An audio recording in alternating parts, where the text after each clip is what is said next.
Blue Lock Chapter 246 is now out, and we are really beginning to build up hype for the PXG match now. We begin the chapter with the practicing against Kiyora, everybody's favourite non-character, and I must have been downplaying him because he easily dismantles like it's nothing.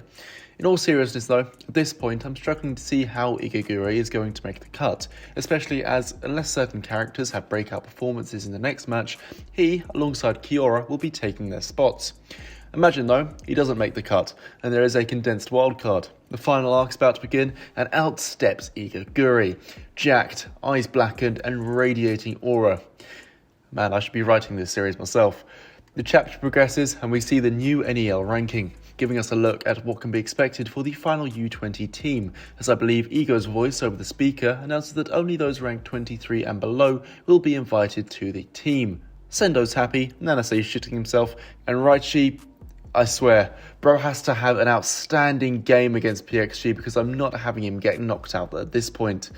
Nagi and Reo are also now worrying, as although they're in the top 23, their bids are slipping dramatically. We then get a look at the top 4. Shido at number 4, Barrow and Isuki tied at 2, and Rin at number 1. My plan is to make a dedicated video for these rankings, but for now, these final matches are going to be skirmishes.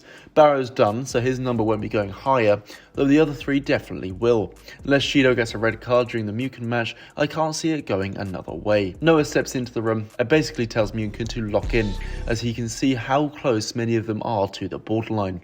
This section ends teasing the next chapter, being the strategy meeting for their final match. At least this should be the next chapter. Then we cut to PXG's locker room and their strategy meeting. Loki describes PXG as a singularity and begins to go into where the players need to improve.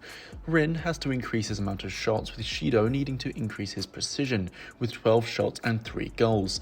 He begins to go into the rest of the team, but is distracted by Charles Chevalier, trying to sneak off. Off the bat, he seems to be similar to OG Nagi, in the fact that he doesn't care all that much for strategy, instead looking to play it by ear. Strangely, it seems Loki and Charles have a similar relationship to Reo and Nagi, with a bit of Isuki and Hiyori thrown in there too. This is explained with Charles only being 15 though, the youngest known character in the NEL, thus lacking maturity. Loki explains how the only reason he joined the NEL was to foster Charles's ability so that he has a passer that can make him the world's best.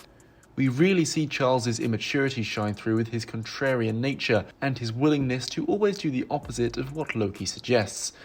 Loki then explains that instead of their style of utilising Rin and Shido formations in alternating 15-minute time frames, he's going to take after Noah and let the strategy take after Muken's. This leads to this awesome double spread showcasing each team's 2 aces, with Loki aiming to utilise irregularity and abnormality with Rin and Shido as aces. The chapter ends with Loki stating, "You may consider this your last homework assignment," which appears to be a theme of him describing work as homework. This chapter, like the last, is spectacular setup for the next match, with the next chapter potentially being the last setup chapter before the match.